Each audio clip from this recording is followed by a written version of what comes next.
psychologically, socially, culturally, why do you think that is? Why aren't we talking about the Latino impact beyond what it is in terms of a problem? You know, it's like the black versus brown thing was a big thing, you know, during the primary. Immigration, why haven't we moved past that discussion? I think it's in part a question of information that I suspect this is a very smart group of people here. That's the one thing I think no one could take away from this audience.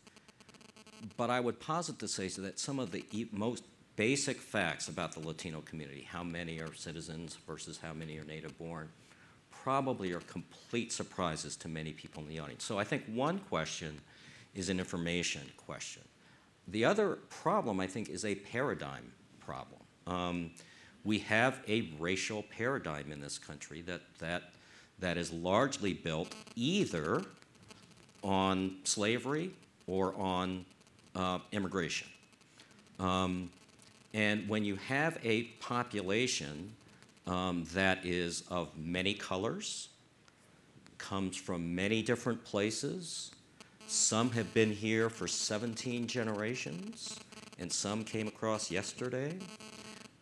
It's very difficult to fit that population into a traditional paradigm, and I think one of the reasons why, even when information is out there, it's hard for people to put into the right box, is because the outlines of that box are not very well known. I would argue that that framing the outline or drawing the outline of that box in an increasingly multiracial society, where we certainly haven't dealt with a lot of our old problems and are dealing with new ones, is going to be a major challenge, which is why I started this discussion with the notion of,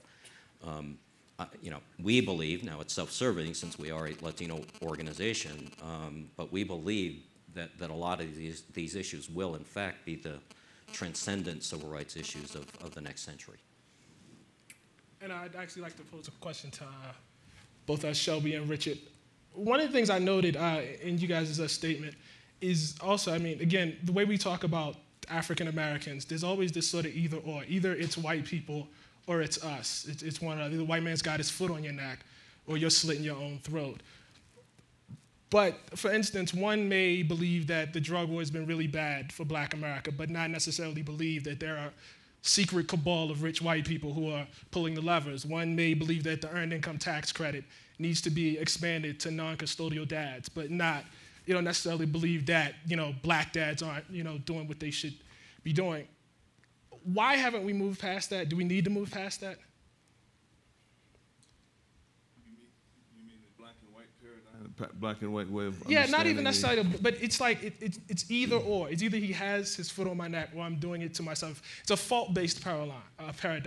It's a blame-based paradigm. Absolutely, we need to move beyond that. Yes. Yes? No, I agree. I mean, there's no. Oh, go ahead.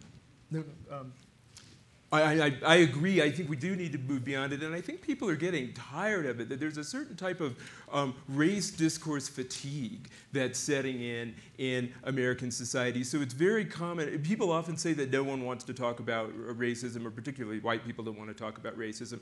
But it turns out there's a racism story every other week in the media, and it's kind of a staple of the media. But it has the characteristic of ricocheting from scandal to scandal. So it's one race scandal after another, in which the talking heads trot out and they say the thing that you would predict they would say given which side of the ideological spectrum they're on. And everyone's ready for it. And I think a lot of people are tired of that. I think one of the reasons that Barack Obama's campaign has generated so much excitement, especially among younger voters, is because they don't want to refight the culture wars of the 1980s. But that doesn't mean that there's no energy to deal with these types of problems that you're describing. I think there's a lot of energy to deal with them as long as we don't have to get bogged down in an unresolvable conversation about who's a racist. If we could and so I have some optimism that we could have the kind of discussion that you're describing. The war on drugs is a disaster, but that doesn't mean that the people who passed mandatory minimum sentences are racist. It means they made a mistake. It means they were driven by some set of characteristics. Maybe racism was in the mix, but that's not going to be the way to get us out of the box. The way to get us out of the problem is going to be to look at the objective circumstances and see how we can move forward. I want to add one thing quickly. One of the problems I think with I talked about white guilt yesterday. One of the reasons why we're, I believe, so fixated on, and sniffing the ground, trying to find every little incident of racism we possibly can, is because it pays off. Or we at least think it pays off. We know whites are only too willing to support policies, to support diversity programs, support affirmative action programs, not that they understand them, not that they like them, but they're gonna give us things.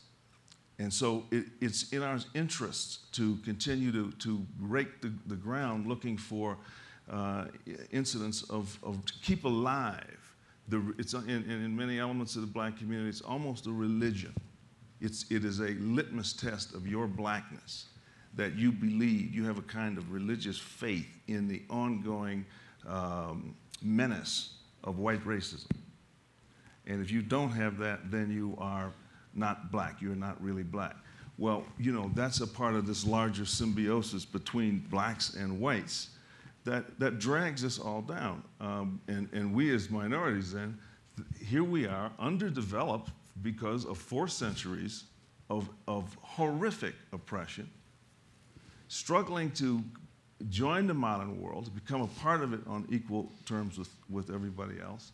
And our civil rights organizations spend all their time scraping the ground for racism, rather than pointing out to us how much power we have in our own hands. So it's a tragedy.